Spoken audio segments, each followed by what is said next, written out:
Welcome. This is Gloriahs podcast. I'm not going to say the number because I always forget which number we're on now. We always end up having to edit the number out because we say this is number 5, Yeah. it's actually number 6.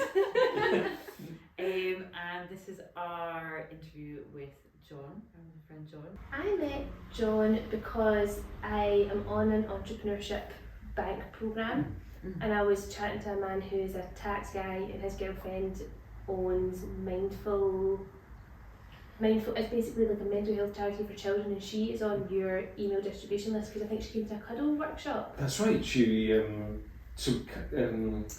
cuddle workshops are my Aladdin's cave because it's the right level of risk for Glasgow. So that's right. That's then and I think I must have just put out a newsletter. Maybe a week or so before you were in contact with Karen, and then she passes that on to you, and then you contact me, and then we meet. Power of the internet. Yeah. Well, definitely, and also an advantage, I think, in somewhere like Scotland, where in a way we're almost just one step away from interesting people. It's in that space, isn't it? I know, just drove through one day after work. Oh no, I was at I had been out the night before, and then with our friend Josh we were going to a business event, and he was like, "What are you doing tomorrow?" I was like, "Oh, I'm meeting a somatic sex expert at 8 o'clock tomorrow." He was like, "Your life is so random." I can't make out, can you? But yeah, I suppose we'll start with letting you introduce yourself, John, and what you do and why we're here. Well, firstly, thank you very much for inviting me. My name is John Fraser. I'm a somatic sex therapist, and I work here, not literally in this room, I work in the room next door, we might be seeing later on. And I've been doing that work full time now since 2019. And I'm imagining that we'll just be talking about what that work involves, and what I'm trying to do for people, and all that sort of thing. And I guess maybe we should chat about what you've done pre-2019 and then how that got you into where you are now. Probably a good progression. I'm very happy to do that. I mean, it's an odd path that I've taken. So until 2019, I was a lawyer. I was a litigation lawyer, so like a court lawyer. And I'd done that for a long time. I did a law degree at university, not out of any particular sense of vocation. Nobody in my family had been to university, and I was just good at arguing. So I thought, okay, I'll do Makes that. Sense. And then I started working in private practice. I became a partner quite early. So there was that. That was kind of going through. But alongside that, I was doing lots of other things. A kind of product of realising that whilst my intellect kind of took me into doing the law, my heart really was elsewhere, and it was kind of trying to fix my heart that took me into meditation, took me into quite body-based activities like dancing and improv and so on. It took me to Zen Buddhism, and eventually took me into working with conscious sexuality, which is how I eventually ended up here. It's quite a journey, isn't it? I think it's not one I expect. No, I mean, and so just like our coming together just comes from a completely random thing that just happened. That Karen just got a mailing from me. I found Tantra by complete accident. So I had a friend who had prostate cancer, and he must have read somewhere about Tantra. I had no idea what it was. And he said, there's this tantric weekend, go away and do it, and report back to me. I don't know why he didn't go. I don't know if you go on your own, he wasn't even he wasn't there at all. So he said, John, you go off and do this. And I thought, okay, well, it's like jumping out of a plane or something. Why not do that? So I went to this place in Cornwall, just a big house, and I had an incredible time. And I realised I wasn't the person I thought I was. So my idea of myself was quite a kind of intellectual guy, quite ironic. I never really thought of myself as kind of particularly masculine, and in doing this, I realised I'm not that. That's like a surface identity. That's not really who I am. So I discovered that I had quite a vibrant sexuality. That was very feeling. And I was really excited about it. I was so excited I couldn't sleep for a month. Really? And I actually had to just get medication. So I was just thrilled by it. But again, by one of these coincidences, the people that ran that weekend, which was John Hawken, who's the original Tantra teacher in the UK, in Hilly Spensley. So they were running an organisation called Skydancing UK at the time, and they just about to start a year-long training. This is quite a long time ago, 2004, and I said, "Oh, sign me up," and I did that, and it really just incredibly influential, because I'd never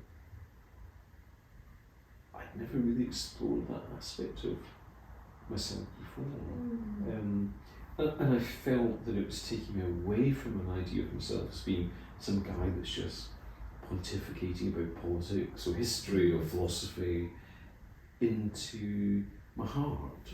And that kind of dramatically changed. But it took a long time for that to have a practical effect.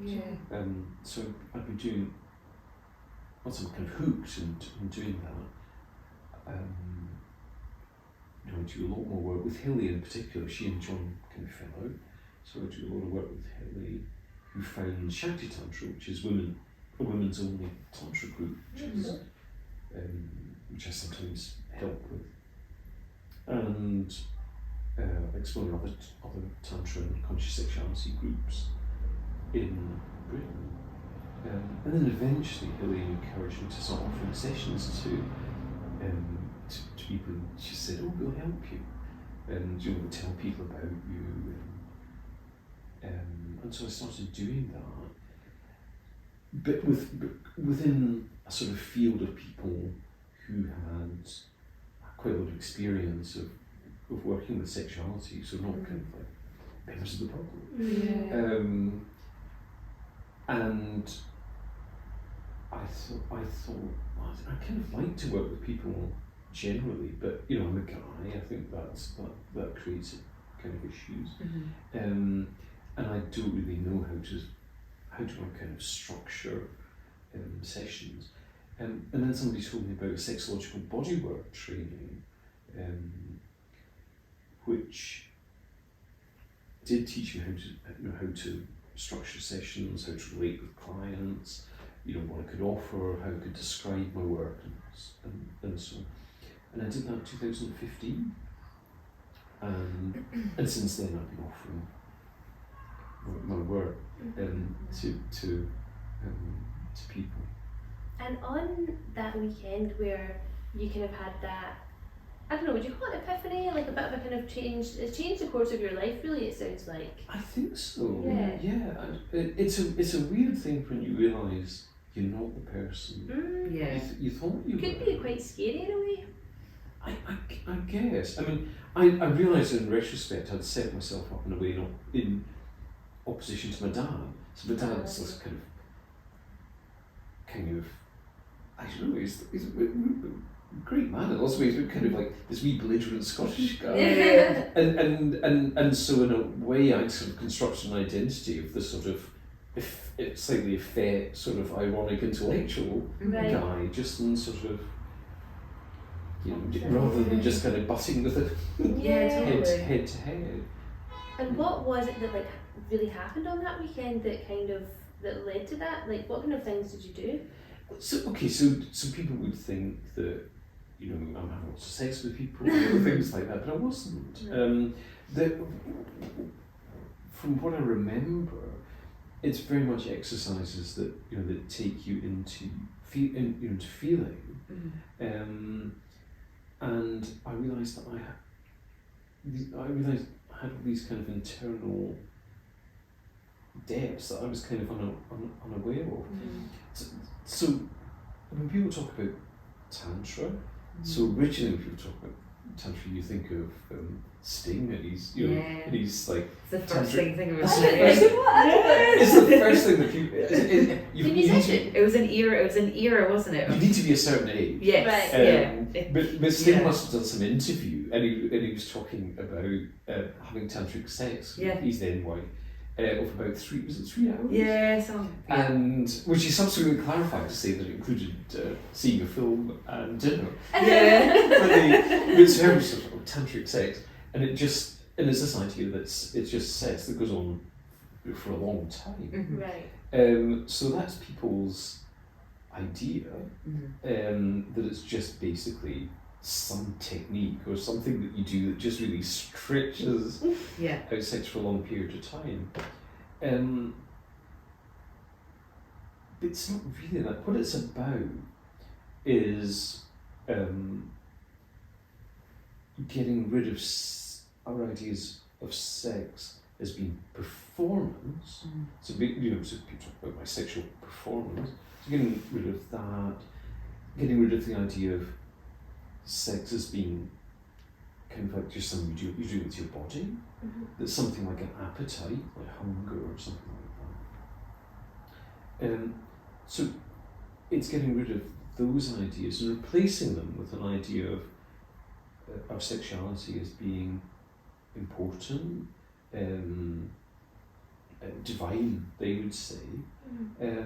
So it's just a very, very different perspective. Yeah, I read some stuff about it before coming to meet you that time, and it seemed like from what I read, it's less about reaching like the point of orgasm, which I think a lot of people prioritise in sex. It's like a rush to get to that finish line, and it was more about slowing everything down and connecting with the person, well, either yourself or the person that you're with. Like mindfulness, isn't it? It's really interesting about performance because once you start thinking about performance, it keeps getting worse. So you initially think, so you think of sexuality generally, and then you sort of think, well, the purpose of this is orgasm, not just any orgasm, it's a particular sort of orgasm. And it's an orgasm that you've got to have simultaneously with your partner, and you'll be irate and disappointed if you don't both have the right kind of orgasm at the right kind of time. And people are just stressed out their minds by that. So the idea that the point of sex is sexual intercourse, the point of sexual intercourse is orgasm, is a disastrous idea. Disastrous for men and women, but for slightly different reasons, I think. And classically, then something, given that we're wired for pleasure, something that should be quite easy for us, turns out to be something that's incredibly difficult for us. So what I find when clients come to me, and again, men and women will report this differently, but women will often be the very opposite relaxed. They'll be monitoring, they'll be sort of monitoring how they are, they'll sort of saying, am I aroused, am I turned on, how do I look to my partner, what's my partner wanting, what does the whole thing look like, just completely stressed. And of course, if you're like that, how can you possibly relax into pleasure? So we get a weird idea of of sex as being like arousal, but a particular kind of arousal. So it's basically kind of like arousal, and you've got a kind of like positive arousal that overcomes negative, or like our habitual stress, which doesn't go away, but it's sort of there. But so it's kind of like two things are in competition, and then if you're lucky, then you get an orgasm. Yeah. That's why people say, I made myself have an orgasm. Yeah. Like that, so there's like this natural resistance, for your body, but somehow you get over the finish line until you don't. Yeah, it makes it sound so difficult, doesn't it? Oh, it's terrible. Yeah. So from my perspective, what people who have got sexual issues, which is almost all of us, need to do, isn't to get aroused, it's to get relaxed. Because if we can do that, if we can drop our familiar stress, then it's natural for us to experience our body's pleasure. Yeah. It's natural. I mean, we're wired that way.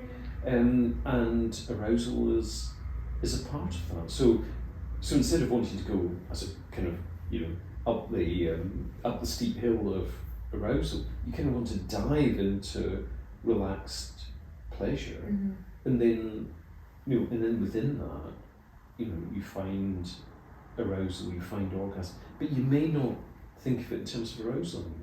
Yeah. You may just think of it in terms of pleasure, which would be much better. Yeah. Because if you don't, you're always looking for something that isn't there. And if you're looking for something that isn't there, how can you pay attention to what is? Yeah. Yeah. It's like unachievable, isn't it? It's terrible, and my worry is it's actually getting worse. The prevalence of porn, creates ridiculous expectations, for both men and women, which has terrible consequences. So I'm getting guys coming to see me in their 20s and 30s that have got kind of erectile dysfunction issues. That never would have, people that would have that would be like my age.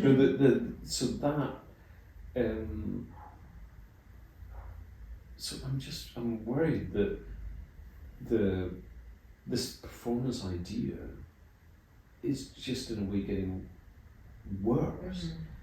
But I suppose if it's getting worse, then and more people will be dissatisfied with it, then they may be more amenable to looking at it in a different way. And I would say the way that we should look at it is in terms of connection and expression and pleasure. Those three things. And maybe not really focus very much on orgasm at all. Because you do have to think that the whole language of orgasm kind of echoes a persistent theme, which is that you look at kind of standard male behaviour and then you try and find a female analog to it. I don't know if it's very helpful. I don't know if it's very helpful to to think in those terms at all. Yeah. I suppose that takes me to my next question, I suppose, of where do you think that original performance kind of derives from? You mentioned porn, but do you think there's other like societal factors that have kind of been ingrained into us to make us think that we are meant to just always be aiming towards orgasm, or do you think that it's been something over time?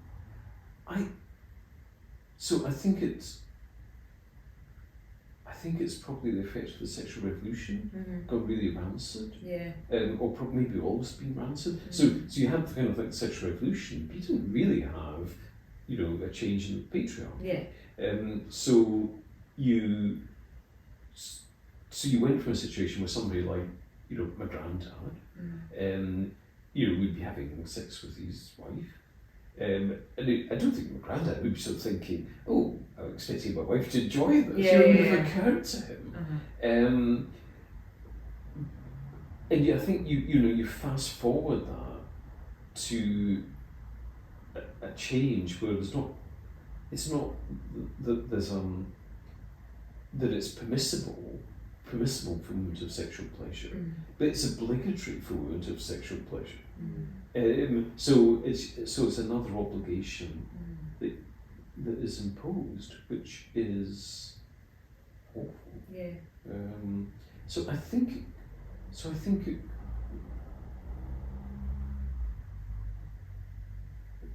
I mean, we talked about this last time. You have to say, is misogyny always with us? But it just morphs into a different form every time. Yeah. Why is women's sexual pleasure always problematic? Yeah. Why is it always problematic? Mhm. And even when, like, I'm sure we've both been in situations where you may be, like, if you do want to climax and you don't, and it's almost like they get, like, sometimes men are frustrated at you, like it's your problem, like you're the problem, and it's like, well, that's not, that's not really true. Yeah. And it's more about, and that's like obviously the benefit of being in a long-term relationship, is you do kind of find out what is best for both people. But if you're someone that's single and you do want to have casual sex, like more often than not for a woman, you're not really going to climax, Yeah. whereas No. the man typically does. So it's always an imbalance. Mm. Well, yeah, but I mean, my experience of that is that that if I had sex with someone I didn't really feel very connected, in a way, I mean, it kind of gets me through it. Mhm.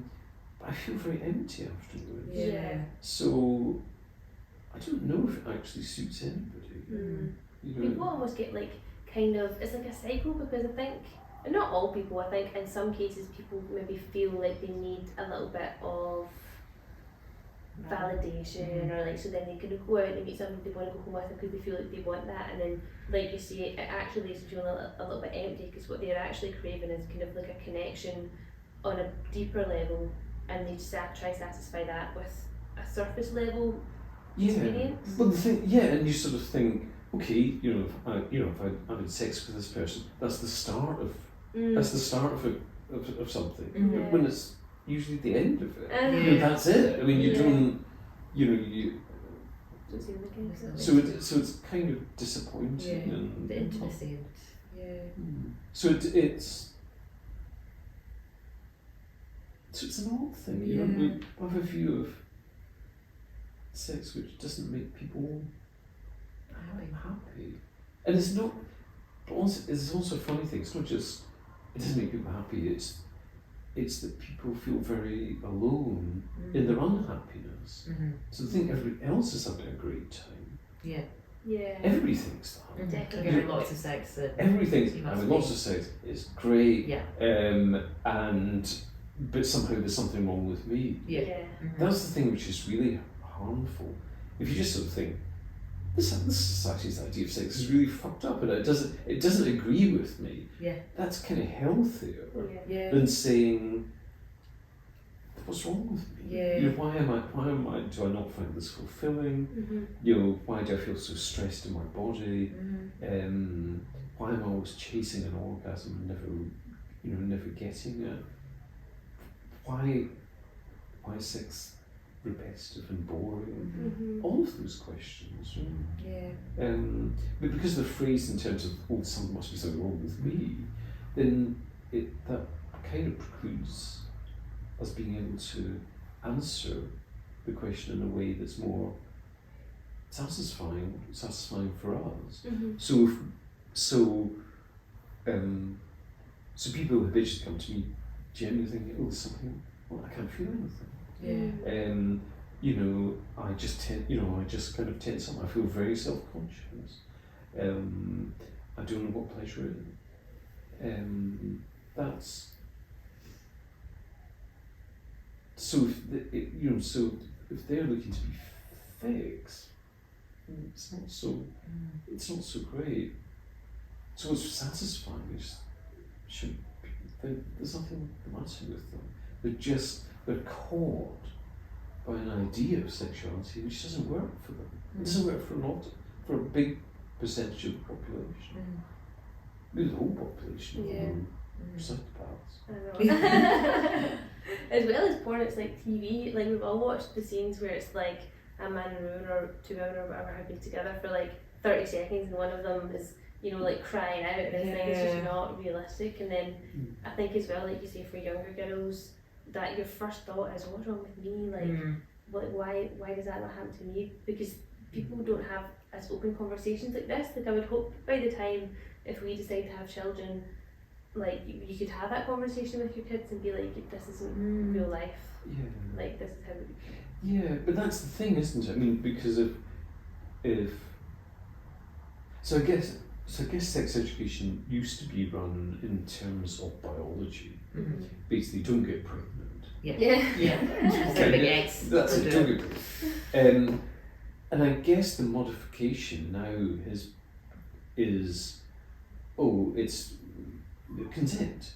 So you ought to have agreement about before embarking on kind of sexual activity and so on. But there's not very much about pleasure.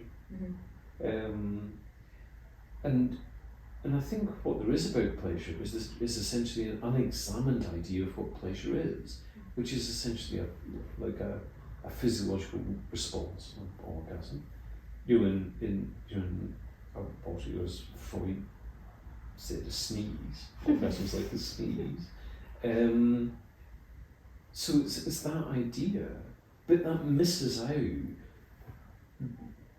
very important parts of us. Our desire as human beings to matter, to be connected to other people, to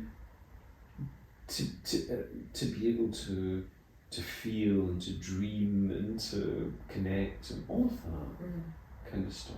And it's just, and an idea of sex is physical, just physical, doesn't satisfy that. And so, like, when you have people come to you as clients, is it tend to be that they? Because I remember, like, when I was like, so John, like, what do you actually do? Like, what is somatic sex therapy? You gave me like 3 examples of people who would come to see you, and I think that's a really useful way of explaining it. Okay. So, do you like to? Yeah, I think it's good. Okay, I mean, I think that's probably is a good idea because it does seem very abstract. Yeah. Until you use concrete examples. So, okay. So, say one of the couples I'm working with at the minute. So this couple have been together, for a long time, and it's it's a relationship that works, but they've just gotten to a position where they just stopped having sex. Quite common, probably. Very, very common, and they felt terrible about it. The woman felt really rejected. The guy felt really awkward. And what do you do in that situation? How do you restore that? Well, one of the ways in which you can restore the relationship is by untangling the assumptions that people bring to it. So quite often when couples have been together for quite a long time, they have the idea that I'm doing this for the other. I'm doing this for the other. So, and they can often get trapped in that. So they kind of lose their sense of their own desire, and then find themselves into this odd situation. This is sort of like the performance of sex for the relationship. It doesn't particularly suit either of them. It doesn't really involve them. So, and shame arises as well. So when you get a situation, so this is the classic one with guys. When you get a situation where guys, because of having this idea about, I'm doing this for my partner, and they're kind of, in a way, their kind of sexual energy just kind of gradually goes down, so the capacity erection just goes down, but they won't talk about it because it's shameful. And they're aware of that. They're aware of their unreliability as they think it. And I think that any kind of physical contact, because any sort of physical contact might well lead to sex, which would expose them, in having these erection difficulties, would be terribly shameful. So they avoid all contact. So they completely withdraw. So they won't cuddle their partner, they won't touch their partner. And this then perhaps think, what's going on? Do I understand what's going on? And then it makes them feel like then I would imagine the women in that situation might also feel shameful because they think, oh, they don't fancy me anymore, then they don't want to talk about it, and then they just drift and drift. That's right. So there's so the women then think, there's something wrong with me. I'm ugly, he's going to leave me, he's fancying somebody else, he's actually seeing somebody else. Like insecurities. All of that kind of thing. So it's interesting with men and women because both of them strongly experience shame in slightly different positions. So the man will sort of think, oh, I can't. There's a risk of me not performing. That would be unbearable. So therefore, I'll withdraw entirely. And women then blame herself. And that's amazing for me as a man. To discover that what women will habitually do in a situation where intercourse is unsuccessful, the woman would blame herself. I couldn't believe it. It's like you could have said anything and I found it more believable. But as soon as you start thinking about it, you think that's true. But nobody talks about it because that's the thing with shame. It's shameful. You don't talk about it. So with this couple, the way then of reconnecting them is to get them out of that performance position and try and get them into a position where they can reconnect with their own desire. So, I would give them exercises to do where they just think, what's it like to touch my partner? For me, what does that feel? What is that like? What do I want to do? That's one thing. And then give them give them things which are emotionally connected. So we kind of look at each other, and you just touch each other's face, or so things which aren't to do with performance, which emphasise the connectedness rather than the performance. And what's happened to this couple is that they were just, sex was very easy for them for a long time, and then suddenly it's impossible, and they don't know what to do.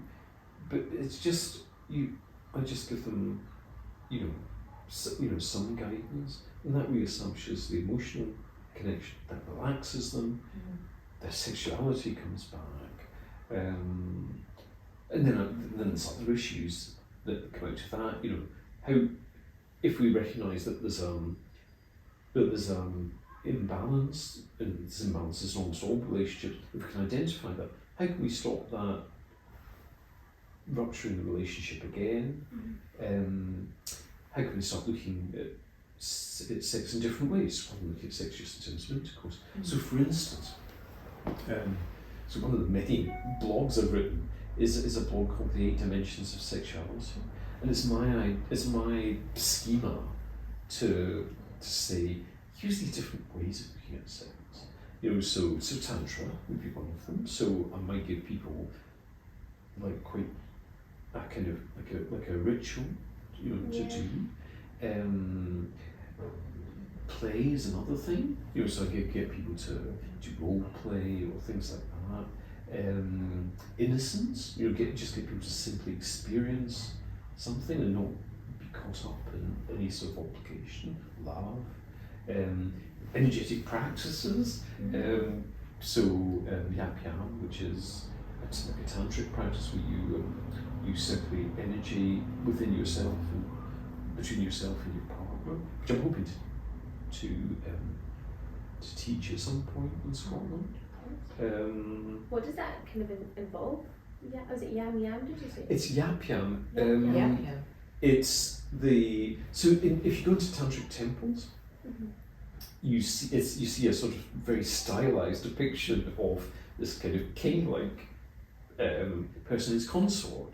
So king-like person sitting in full lotus position, and the consort is straddling him. Okay. And they're very close together. And what they're doing is circulating sexual energy. So they're drawing up the Kundalini energy from the base chakra, the pelvic floor. So you're drawing up the body, up the back channel, the energetic channel. You're drawing up to this point here. You're shooting it across to your third eye, and you're bringing it down the front of your body. So it's a circle, and you're doing that with some breath and movement. So you're doing like a little swinging of your pelvis. So you're stimulating the base chakra, and you're breathing in a particular way.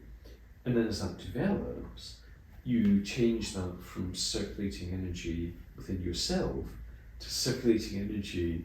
So energy kind of comes up to you, shoots over to your partner, goes down your partner. So it's a lovely practice. You don't need to believe any of this stuff about chakras or Kundalini or anything like that, but it's an incredibly different way to be with somebody. Yeah.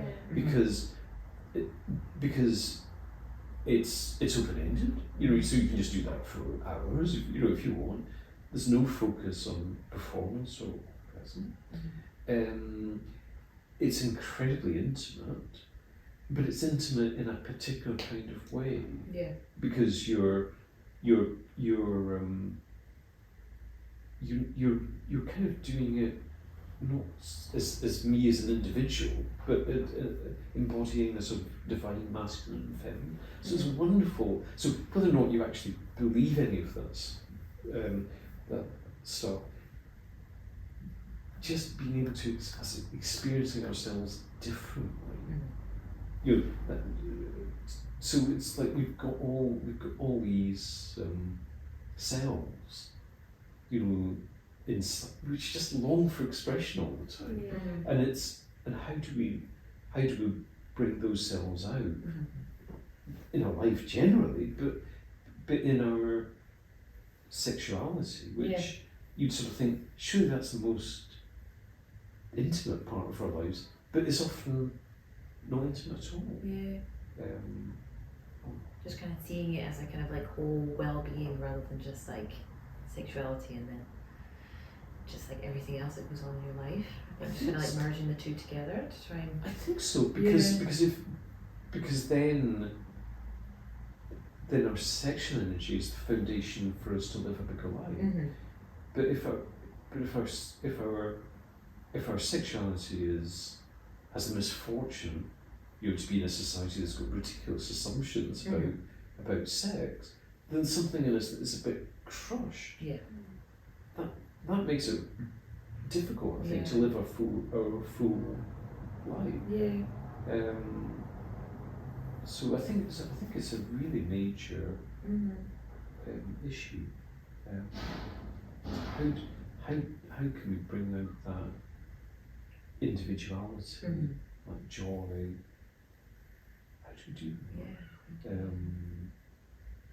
Have you ever had like a couple where like one half like really buys into that and like changes their interpretation of sex and love, and because it is quite a big change in lifestyle and like your approach to things. So I'd imagine if you're with someone and you're like, oh, I don't believe in all that, like, but you have kind of really and like adopted it in your lifestyle, it could really make or break a relationship in a way. Well, so the sort of couple that shouldn't really be coming to see me or probably anybody else. And the sort of it was a couple. One of them says fix the other one. That's and that's surprisingly common. Yeah. Oh, really? They don't think they're the problem, or Yeah. Like couples. It's funny with couples. Couples are terribly unsupported. You know, the foundation. So the foundation of our society claims to be romantic love, right? Mhm. But you're not. People aren't supported. What do you do when something, you know, goes wrong? So it kind of, because sex is supposed to be natural, so you don't have to talk about it. You just kind of like telepathic. So what do you do when it becomes difficult or awkward or stops entirely? Yeah.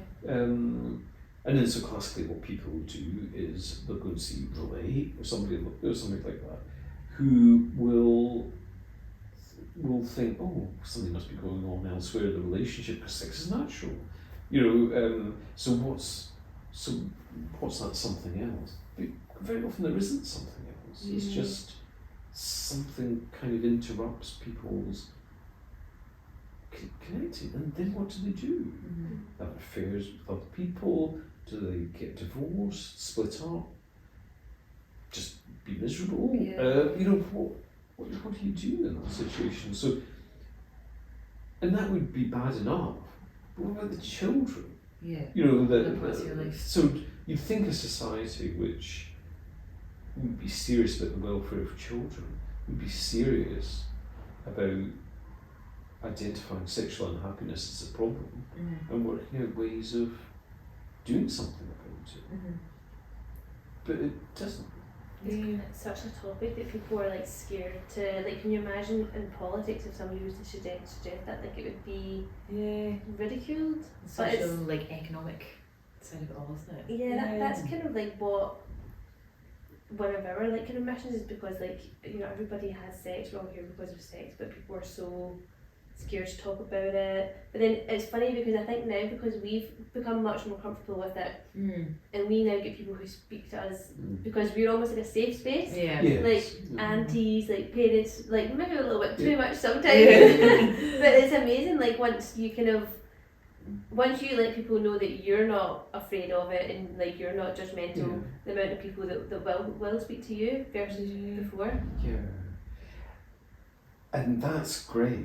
But I think the problem often is I mean, just to keep it simple, the two genders, I think, are kind of sealed off from each other. That's the difficulty. So how do men and women develop better communication? Because I would say it doesn't suit, you know, so from the position of a woman, you sort of think, oh, this is like a really fixed game, you know, this is all to the advantage of men, but it doesn't work for men either. And do you predominantly work with straight people, or do you? Mostly. I mean, most of my work is with women and couples. So I've got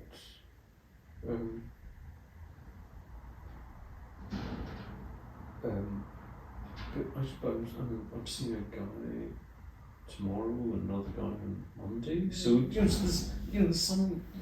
some guys, and a lot of guys are really caught up in this performance model.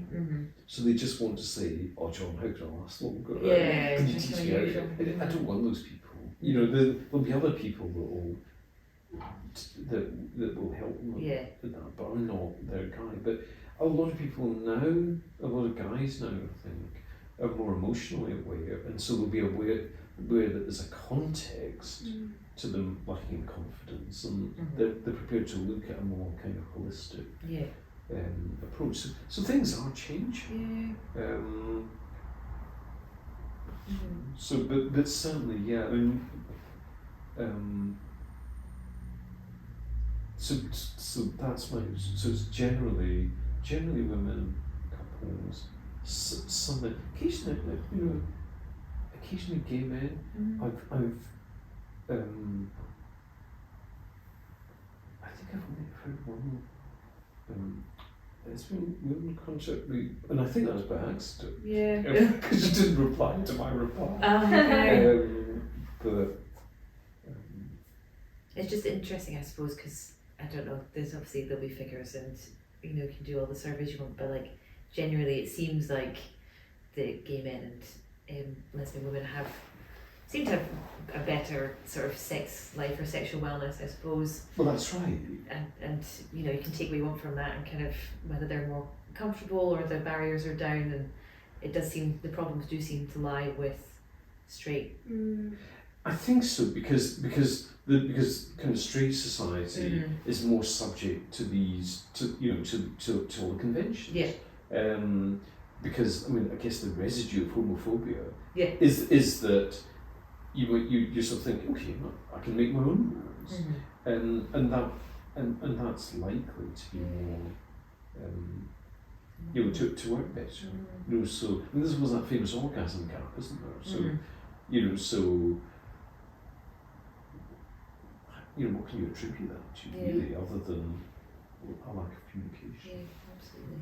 I totally agree. I think as well, probably if you're both the same gender, you maybe feel like you both have the same stigma, so you can empathise with the person a little bit more, and you maybe don't feel like the judgment is there as much. Like I would, you don't really think that women judge women in terms of like their bodies and stuff as much as men do. So I guess that's probably part of it as well. Yeah. Probably a little bit more relaxed. Yeah, I guess.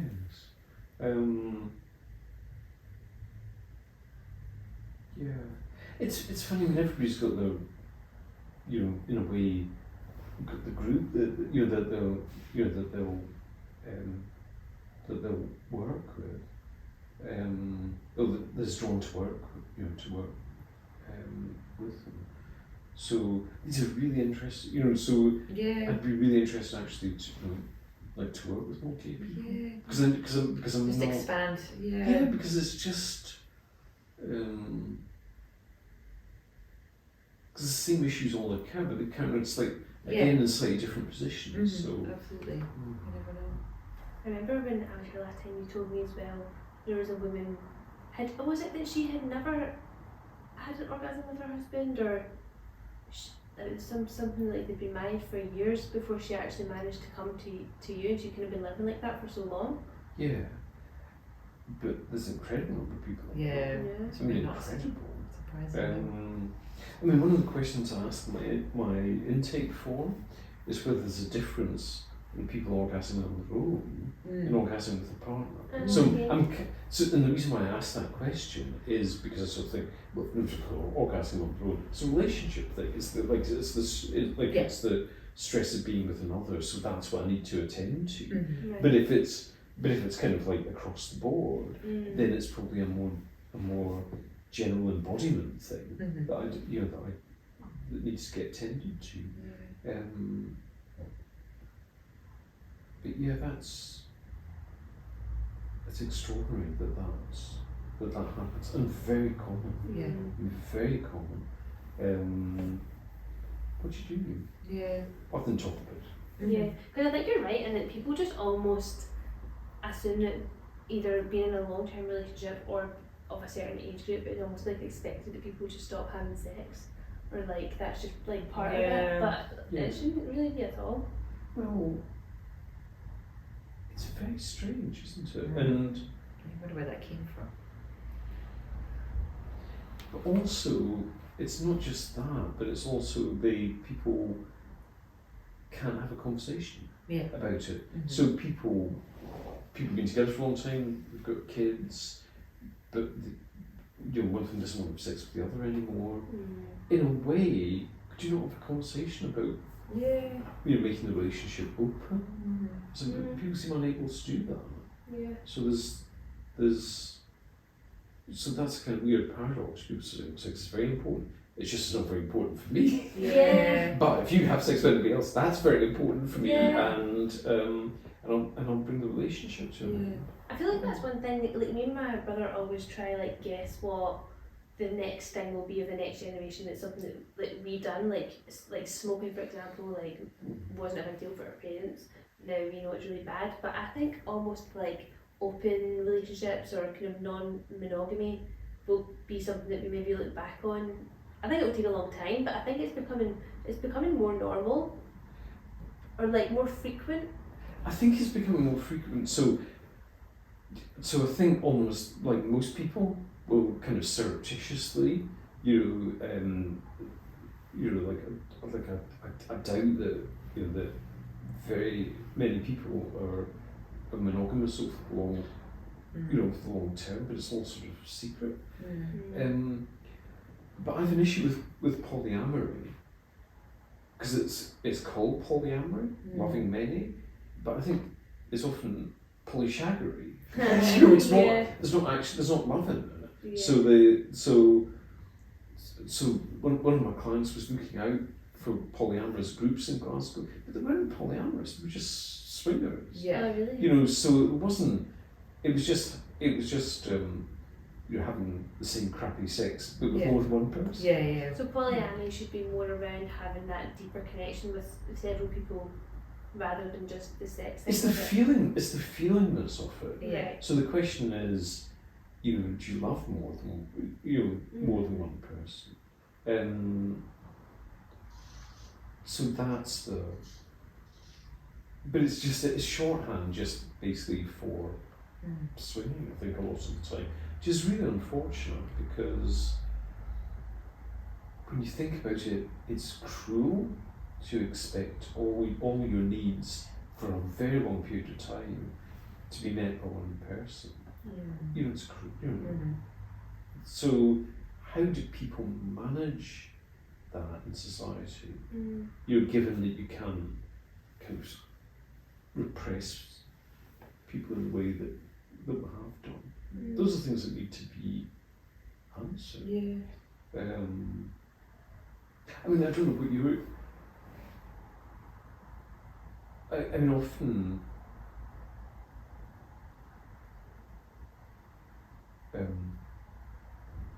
If somebody says to me, "Oh, can you remember your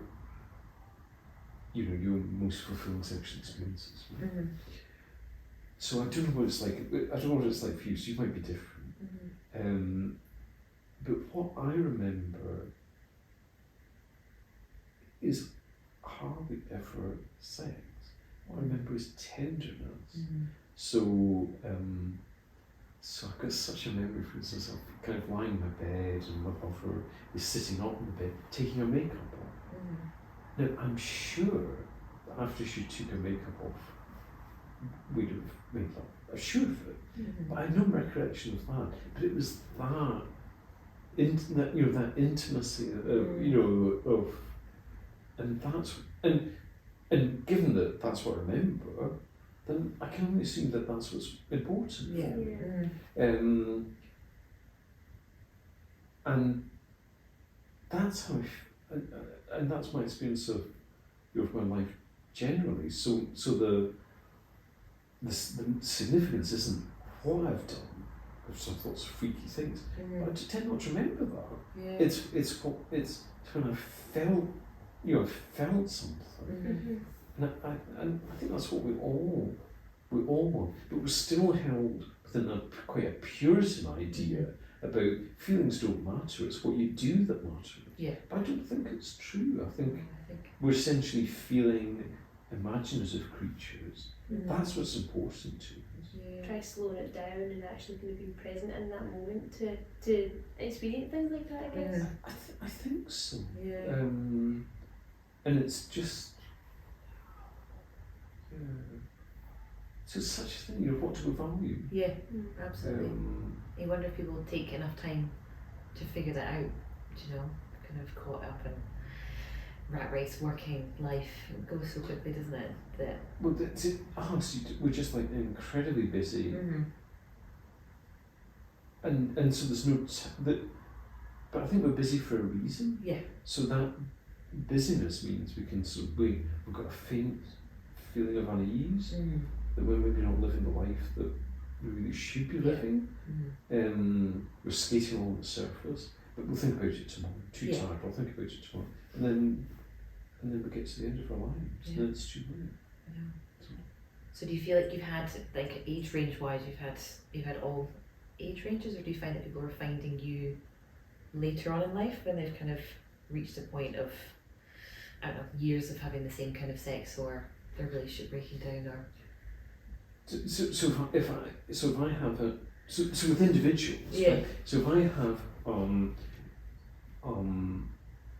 a stereotypical client, so a client would be maybe to about maybe early 30s, early 50s, something like that. Would have had quite a long history of unsatisfactory sex or intermittent sex or no sex. And eventually felt they had to do something about it. Yeah. So it's unusual to get somebody who's really young. Having said that, I recently got somebody come to see me in her early 20s. So that's great because you've still got your life. Yeah. So if you leave it until, I mean, when I went into therapy when I was 29, and I thought, I need to go to therapy now, because if I go to therapy when I'm 49, then I'm still be 49, but I'll come out the other end of it. There's not, so it's better that we deal with with our issues, and they're less solidified. It's easier for us to change. But yeah, so predominantly older and sort of couples, 40s, 50s, 60s. And do you feel like you've had, like, from just because you started in where you started in law and all that sort of thing, and then moving into this, like, I imagine you've experienced different kinds of stigma and assumptions that kind of came with working in what you do? Well, I had the Sun phone me up the other day. So The newspaper? Some newspaper. Oh, really? So I'm driving in the car with my mum. Yeah. So Of course. there's my mum in the passenger seat, and the phone goes, and so I think, oh, do you recognise that number? Fortunately, I don't answer it. Yeah, of course.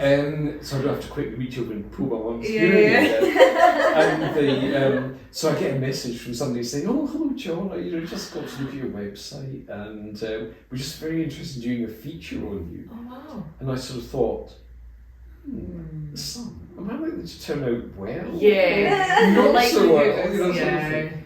So I had that, and I'd got this amazing reptile guy from, I think, the Record coming to my door. Oh, God. Once, and How did you know where you lived? I don't know how he found out, but he did. But like, this guy was like Vaseline made flesh. Oh. Just like as oily as you can imagine. Yeah. And just sort of saying, That's no good. John, I just heard about all your work. Do you want to give your side of the story? And I said, get lost, Yeah. So that's one thing. Yeah. And other things, you can edit this bit out. If No. I'm going Yeah. to. But sometimes also people will send weird things to me. So I got somebody sending me a text of somebody's bum or something, just saying, "Oh, John, we just see you parking your car outside. And Oh, my God. my wife can't wait until blah blah blah blah." And you still think somebody's going to a lot of trouble to do this. So that's all shame, I think. And just like misinterpretation of what you actually are. I think so, but I think there's something very particular about Western Scotland. Okay. It's really I think it's different from Edinburgh. Okay. So I think there's a lot of Yeah. I don't know if it's kind of Catholic thing or just or Catholic shame. I don't know what it is, but so there's a lot of that. Yeah. And it makes it difficult, I think, for people to contact me. Yeah. And to take it seriously almost. So what and I don't think I've understood that until quite recently. So I would get the experience that somebody would send me a message and say, "Oh, my session is just like, fine, come and see me next Thursday or something." Yeah. And they wouldn't turn up. Yeah. And I thought, that's not very considerate. Yeah. But it's not that they're just inconsiderate people, it's just too big a step. Yeah. So what I've done more recently And so if somebody sends me a message saying, can I come and see you? I say, look, can I have a phone conversation? So I'll speak to them on the phone, and I'll get a good sense of them, and I hope that they can get a sense of me. So I give enough time so I get a sense of what their issues are, and I explain what my perspective is, because it could be the most natural thing for them, or it could be completely crazy. You know, they want a more medical model or a more performance model. Fair enough. So I do that, and then I say to the client, look, I know this is a challenge, you know, for you to sort of, you know, come to the flat, have a look at where I work, so you get a sense then about, you know, what a session would be like, have a bit of a chat, that's it. Yeah. And then after that, you can decide if you want to come and work with me. Kind of like breaks the ice a little bit. So it's kind of it's kind of baby steps. Yeah. I think I do that. I mean, that involves kind of, in a way, several hours, which might not come to anything. But I do that because I think that's sufficient to that people aren't kind of, they go forward, but then they just kind of, but then they just come back. Because I think people are brave when they send the message. Sure. They're maybe even brave up until the morning that they're due to come to see me, and then say, oh no, I can't do this. Yeah. And they'll say all sorts of things like, oh, I've just been unexpectedly visited office, so I'll just not turn on. As usual. But for me that's a tragedy, because it's not that they're terrible people. It's that I've not made it easy enough for them to actually come and see. Because my work is relational, so people need to see me to get a sense that they sort of think, can I trust this guy? You know, can I? You know, is what he's saying making sense? But it's kind of more than that, because because my work, I'm not so much with couples, where I tend to be kind of giving them, exercises to do, but my work with individuals involves, in most cases, body work, so it involves touch and intimate touch. You don't really know what that's like until it starts. So in a way, I can say, oh, you can trust me, but why should you? Yeah. Why should you? But in a way, once there's touch, somatic work starts, then in a way the body moves. So that's the other thing as well, that when I'm working with people, I have to take all of that into account. So I have to be, again, I want people to be able to, it's a bit risky for them, but it's not so risky that they'll just dissociate or they'll go to come back and so on. So a lot of my body work with people is quite gradual. So the example I use, quite soon after I started, somebody made contact with me who identified as being asexual, and she'd never had sex with anybody, and I don't think had any kind of any sort of physical intimacy of any kind, really. And she said, I want to experience touch, and so can I come on have this session? Okay, well, so we talked about where my touch. She said, you can touch me anywhere that I'm not clothed. And she turns up completely, covered. So the only thing she's not clothed are her hands, and her head and her neck. And I said, well, would you mind me touching your head, Jenny? So no, I don't like that. So the whole session was just me touching her hand, but touching her hand in a very loving way, in a very presence way, in a very attentive way, and that was enough. That was enough for her her body to know, oh, this is okay, I can relax, this is okay, my sovereignty will be respected, nothing will happen, that I haven't agreed in advance, this which is really important. I can relax in this. And so a few sessions after that, the scope of touch was extended. But so these steps are necessary, because we're all very easily startled. And it's those like touch sessions. What does that kind of entail? Well, so say somebody has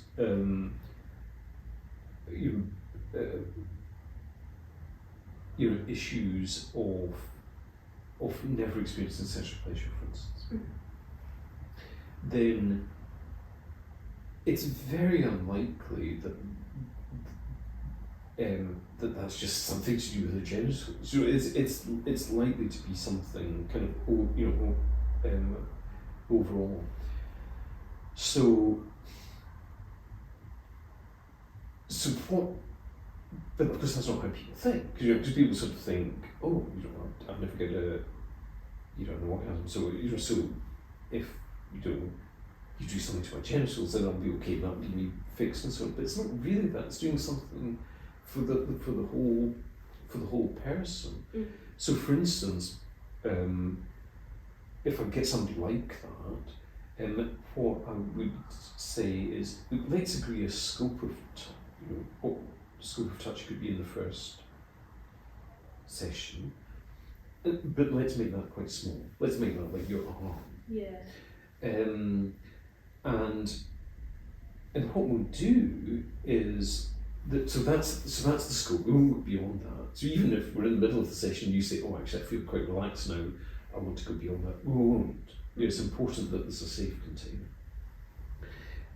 But not only will we agree that we'll say that I won't touch you at all without asking for your consent. So I'll say, can I touch the palm of your hand with my finger? Yes, touch. Can I hold your wrist? Yes, touch. And gradually settle into that. And then maybe the person sort of thinks after a certain point, actually it's okay if you just kind of touch me, you don't have to ask my consent. And what you notice in a process like that is that the person just down-regulates. They change their breathing, they change complexion, their body just relaxes. They go from being like this to being like that. So they feel something different. And so I would say that we fix the body through giving the body a different experience. We don't fix the body through the mind, Jane. But in order to give our body a different experience, we have to create safety. And primarily what we require to do is to create certainty. So the touch will be, of this part of my body and nowhere else. I will be sovereign over that touch, so I can restrict the extent of that touch at any point. I can pause at any point. I can stop at any point. And if we get all of that, then our body can just relax. And if we can do that, then we can start to feel again. And then once we start to be able to feel again, then we can feel pleasure. And so that is the way. And when you think about it, and trauma is a very fashionable word now, and it's gone from its traditional meaning, which is just something horrible has happened to me, which has fundamentally distorted my life, to basically meaning a whole load of things have happened to me which quite affect how I am in the present moment. So in that sense, everybody's got trauma. but I think if you reflect on your experience, an awful lot of times you'll be experiencing touch that you've not requested. And in a way, what you'll be thinking at some level, when you're experiencing touch is, what does this mean and where's it going? And what's demand and what's required of me? So you're vigilant. Yeah. Even from a young age, like if you think about like high school boyfriends, it's always like the hand on the leg, and then you're immediately thinking like, oh, okay. Well, yeah. So it's really really interesting. That whole script. So I'm. So that way in which people start with kissing, and then there'll be maybe breasts being charged, maybe some kind of judge. It goes in like in that direction. Yeah. And when you ask people about it, sort of say, "Oh, I love the kissing. I just love the kissing. Why wasn't there more kissing?" Just that's really what. But it's kind of, but because it's on some sort of script. Yeah. It's just run on that script rather than on an actual desire. Right.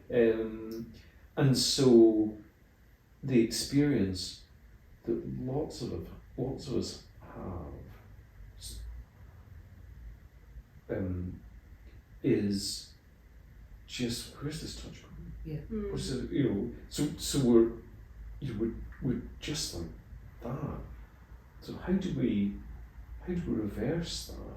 Because reversing that is what puts us back in the situation when we were like kids. That we were just naturally happy, just naturally pleasurable. Yeah. In our body, but we can't do that until we feel safe, and we can't feel safe until we're the ones that decide what touch we receive.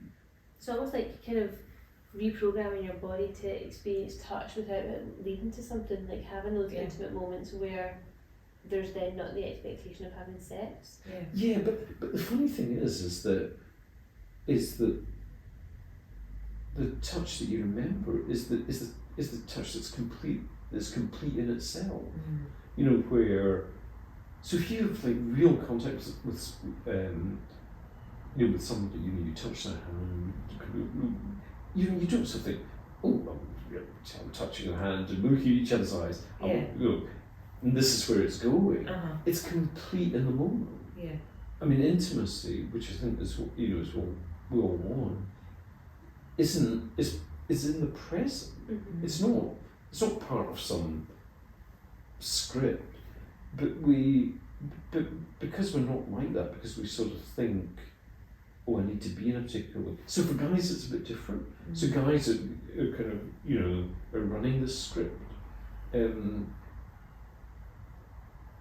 but that's disconnected as well. So if you're the receiving end of it, it feels oppressive. But if you're but if you're the one doing the touching, it's kind of anxiety provoking. It doesn't suit anybody. Yeah, it's kind of like the stereotype that it's always like the man that kind of starts the sexual experience. But why? Yeah, I don't why know. is that? I don't know if it's because maybe you're brought up to believe that men want it more, so it's almost like they instigate it. Yeah. Maybe that's a woman's opinion sort of thing. Yeah, true. But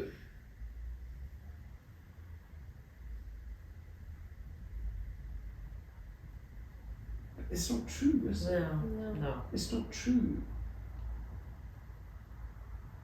I mean, and both men and women kind of really want sex. They just don't want terrible sex. Yeah. What a surprise! I can't relate to that. The stupid thing is, if everybody just spoke a little bit more, we'd all be having better sex.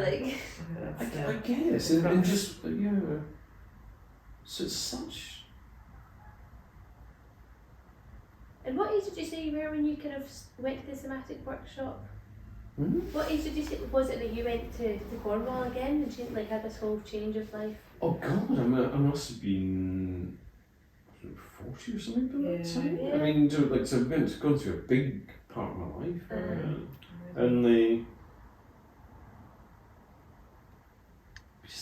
just sort of unhappy. I don't know why I was unhappy. Oh, so you did feel unhappy before you went there? I didn't know. You didn't didn't know know it. it. I didn't know. I mean, it's just like, if you're always a particular way, Yeah. it's just like if you're depressed, you don't realise you're depressed until you stop being depressed. True. So it's like, Did you wish, were you like, oh, I found this years ago?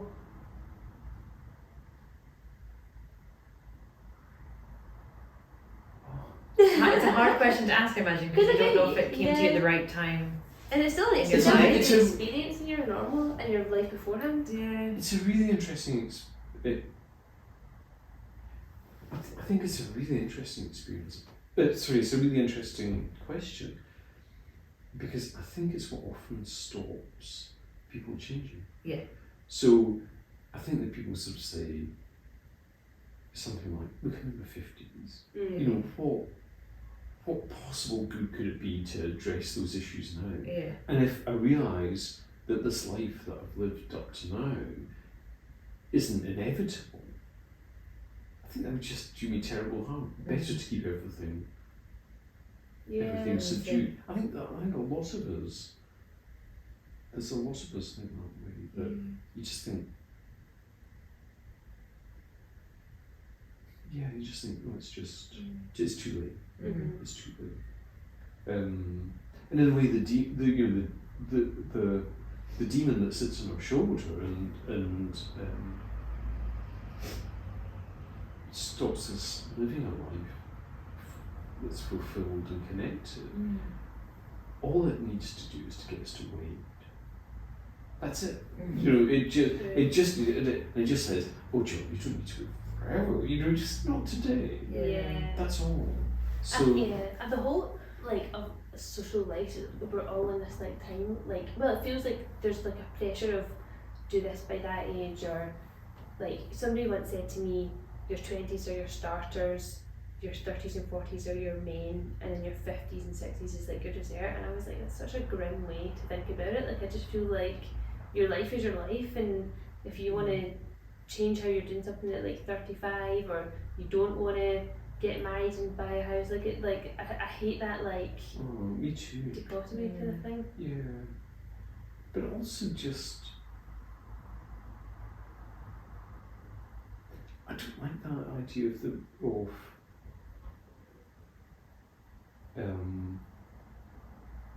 stages, because I don't. It usually doesn't go well. Yeah. Because there's always so that division of menopause. That division of menopause, I think, is that kind of division, which I don't think is helpful. So I imagine, I've not counted it, but I imagine the majority of my friends who are postmenopausal women. I find them the most interesting people. But there's always that thing, how do you define that as if you're Yeah. I suppose that kind of takes on to part of what we do in our podcast is our guests kind of mention something that they wish they could tell their younger self, and we normally bring in what the previous guest has kind of said, and I suppose but see if that resonates with you. I think, and I think one from our previous guest was that you never accept anything less than what you deserve, and I don't know if that sits with you. I don't know. I don't think I'd think in those terms. But what I regret is in my life is the people that don't like me, or don't understand me, or ignore me, that I've tried to make them like me. That's never successful. Yeah. And I've ignored the people that love me. So what I would like to be able to tell my younger self is pay attention to people who love you. And everyone else can fuck off. Yeah. That would be my advice I'd give myself. That's so powerful as well. Once you recognise that, and then you stop trying to make people like you that don't, then you've got so much more self-worth in a way. Yeah, It's powerful.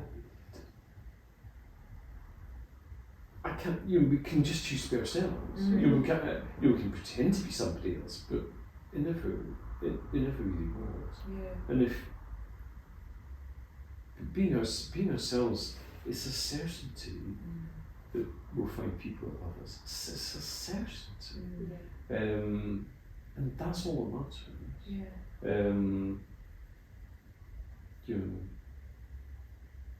There's some stars, the sort of infinity of space, here and not there. Yeah, no, that's lovely. It's a nice note to close on. I think so. I know it's hard. I feel like there's so much more we could unpack about. We might need to do like a volume 2 of everything. Oh, but... loads. Yeah. No, I'd really be. Yeah, and there's so many. Because I thought, maybe because it's such an interesting thing working with different kinds of individuals and then working with different kinds of couples and what you learn from that. Totally. I'd have been happy to I just didn't want to say enough about the couple that look at their No, that's fair enough. It's for the confidentiality, but yes. Yeah. This Mrs. Perkins a Wishaw Yeah. came to see me because of the strictest confidence. But no, I think for us that came into this with very obviously wanted to do like some sort of background reading, but kind of wanted to learn along, as we said before, kind of learn along with everyone else that will be listening at the same time. I think it's quite clear that there's far more to it, and I think also it comes down to like your individuality and your own experiences as well that and I guess where you it's actually really. I mean, I'm not used to being filmed. So I felt once we started, I felt you put me at my ease really well. So. And it was like a conversation. So I'm glad I didn't. So I don't think I had any prepared things that I wanted to say. Like I wanted to say about Tantra that it was it's like one of the 2 Indian traditions. Yeah. So there's yoga, which is basically liberation from the world, and there's Tantra, which is liberation within the world by seeing the world's divinity. Yeah. So there's those kind of two approaches, but maybe I could say another time. Because I feel like with these episodes we do, it's almost like whetting people's interest with a topic that maybe we don't naturally know loads about, and then like Ella says, like we're kind of happy to come back to people and listen to what people tell us they want to hear more about, and say, okay, actually we want to know what actually, take us through a one-to-one session, or like really delve into like a niche within your topic a little bit more. That would be another thing. So like in a way, like a sort of case study. Yeah. Because it's really so in a I'm never sure what sort of degree of specificness that you want, but what I was trying to say with that example you used about somebody being kind of touched on the arm is that once you have that, it's just your body just because it's just one body. A body's not divided up into all these kind of bits that count and bits that don't. It's just one body. Yeah. So but that it's so interesting talking to people because the amount of things that are going through your head all the time. You're sort of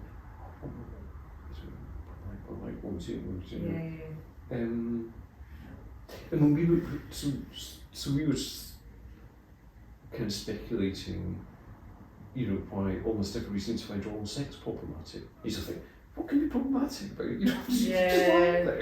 What's problematic about that? But it's incredible.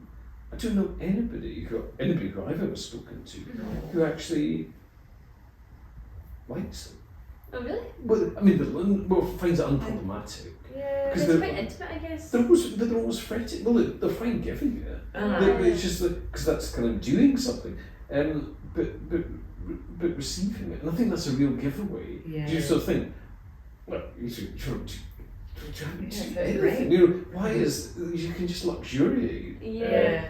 Why is that They're in their problematic? head. And then you ask yourself a question like, so, that gives the game away. So now, so it is all really about performance. Yeah. Oh, really? You know, Big it's- circles back in. It always comes back to that. It's so it's never what am I feeling. It's more, you know, what am I? How am I appearing? That's Yeah, just really it's a really lot. destructive Yeah. to And happiness. one thing I also wanted to talk about was the course that you've got coming up. Oh, great! Yeah. So. Yeah, I suppose you can kind of like talk about where we can find, like, if anyone who's listening wanted to find you. Okay. So. So I'll just say that. Yeah. Okay, so the easiest way for people to get in touch with me is just by contacting me through the website. So I've got my email address there. So that's probably the best way. So Yeah. And what's your website, just for if people don't know? Hmm? Do you know your website name, just in case? yes, it's 116coaching.co.uk. But if you look up John Fraser, somatic sex therapist, They'll Glasgow. find you. It'll pop at the top. Yeah. That's where the top. sun found you. So that's one thing, and I organise various events. So I've restarted my cuddle parties, which are just great to do. So it's just getting lots and lots of so it's kind of teaching people about pleasure, but teaching people about consent as well, like say yes and no. So I'm doing the next one at Yama Studios in Denniston on the 28th of August, and then I do coursing. And I'll start up and do workshops and stuff again because I wasn't able to do any during lockdown. Oh, of course. But the big thing is that I'm going to start doing a training in professional sexuality work. And I'm doing that. That'll be an in-person training in Glasgow, probably starting in the spring of next year. So it's people that are drawn to work professionally with various aspects of sexuality. I'm doing that with Katrina Clark, who's a sexological body worker in Aberdeen and a Reiki master, and Lucy Ardell, who's another sexological body worker and Tansu practitioner, and she's in Findhorn. And we're really excited about it because as well as just giving people like a proper training, what we're doing is we're starting really from where people are, like they're kind of their own sexual nature and identity, how to bring that out, and then based on that knowledge, what sort of business do you want to have, and then we'll help people with that. So people will create a business that's unique to them and is nourishing to them because it's not somebody else's idea of sexuality, it kind of comes from themselves. And that can manifest in all different kinds of ways. So people could be, organise large scale events, or be tantric massage people, or sex coaches, or anything. So we're really excited about that, and if anybody's interested in that, I'd love it if they just got in touch with me through the website. Yeah, cool. And what kind of what does that course look like? Is it 5 hours a week? Is it evenings? So it's so a lot of these courses are internet courses. Yeah. We don't think that's so good because It's not Yeah, basic, is it? it doesn't really establish a kind of connection. Yeah. So the training will be basically 3 blocks of 5 days each that we'll do at Yama Studios, and we'll do that over probably a 6-month period, and the maximum participants will be 18. So there's 3 of us as trainers, 18 participants, so really nice ratio. Yeah. So we're working on modules, workbooks and things at the moment. So Cool. it would be great if your people could just register an interest, Yeah. and we'll keep them posted. Yeah, definitely. We'll definitely include it in our posting and social media and all that sort of thing. And Yeah. Well, that'd be terrific. Definitely. That'd be terrific. Absolutely. Because what we'd like to do at the end of it, because there's not many of us in Scotland, so we'll, you know, talking about shame earlier, so it's easy to kind of be a bit vulnerable, because if we're just like in a wee sort of silo mentality. But if there's more of us, then we can create more, and we can Yeah, kind of absolutely. invite people to Scotland. We can really Have events and stuff, that'd be cool. have events, Yeah, and I think it'd be really good. Yeah. definitely. So It's exciting, I think, year ahead then. Isn't it? it's a big thing. Yeah, It's a massive. big thing, and it happened by accident. I just took a phone call from Katrina just when I was about to go into a no phone zone. Just before I went into it, I got a phone call from her and said, "Do you want to do this job?" And I said, "Yeah, I'd love to do it. I'd love to do it." That's when the best ideas come, when you're not expecting Yeah, them. totally. Yeah. So I that idea that basically, you know, you build a business that comes out of your own sexual nature, but you also learn how to build a business based on your actual nature. Yeah. So if you're like a PT Barnum sort of character, well and good, and you go out and broadcast to everybody. If you're more like an introvert person, then we'll show you how to how to do that. So we're using elements of the human design system. So we'll kind of identify the sort of people who are doing it, and sort of say, well, here's something you can do. And we'll also be producing kind of lots of, because we've just been like doing this for a long time, so we'll be producing other practitioners. They can say, this is how it was set up, these are the initial problems I had, this is how I overcame those problems. So it'll get over a difficulty of an awful lot of training. The people do the training and then nothing happens. Yeah. And then they do another training, and then they do another training. So we'll get people to a position where they've actually got something, and then we'll support them. And they've also got that community of the people who you went through the training with, and it's nice to have other people to speak to who are at the same stage, as well as just a couple of steps ahead. I Nice. think so. Yeah. So we'll see how that goes. I mean, I'm imagining that most of the practitioners will be based in Scotland, but it's also in people who are in reasonably easy reach of Glasgow, which is probably most people in the UK and maybe kind of bits of Europe. Yeah. So we'll see who appears. Very exciting. I think it's great, because we thought there was a deficiency in our training, because we tended to be taught skills, but we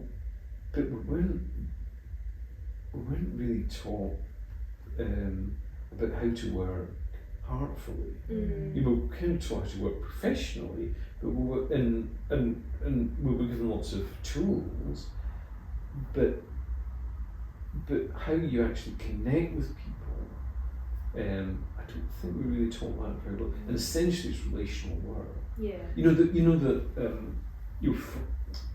Might as well balance out what I said about Freud earlier. So Freud famously said that therapy is cure through love, which is, you don't imagine him saying that, but cure through love. Yeah. And I think that's what sexuality work is. It's cure through love, Yeah. cure through connection. So it's not you've got a problem and you're fixed, but you've got a bit of a tangle, kind of relationally, or you've got a bit of a tangle because your nature and the assumptions that society have don't quite fit. It kind of untangles that, but untangles it in a relational way. Yeah, that's a really nice way to summarise it. Cure through love. I like that. I think so. I mean, when I first wrote my website, I said my work is an act of devotional love, I think people thought I was good.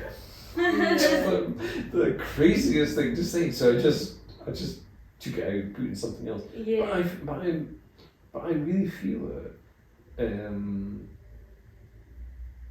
it's a tremendous thing to do because it means that, you know, when I'm working with people, I feel I'm like the best version of myself. Mm-hmm. And I'm really happy. I'm really, you know, that's a gift to me. Yeah. To be able to, you know. Love what you do so much and stuff. Yeah, and yeah, I think that's where the real us appeals. Mm-hmm. And then you've got that like deep sense of contentment within yourself, which will help in your work, I'm sure. I think so. So the opposite of being a litigator. Yeah, true. Yeah, you've gone from one extreme to the other. No, it's completely different. Well, thank you. Yeah, John, thanks for speaking to us. Yes, honestly, it's been an absolute pleasure to Yeah. So it's sit with very. you. I wasn't expecting it to be as fluent. Yeah. I was trying to. Sometimes when I get excited, I sort of kind of wave my No, arms. no, So I was trying that's- to. You know, No, you're great. You're Stop absolutely doing great. that. You're perfect. natural. Natural. Well, thank you so much, John, for having us. And Yeah.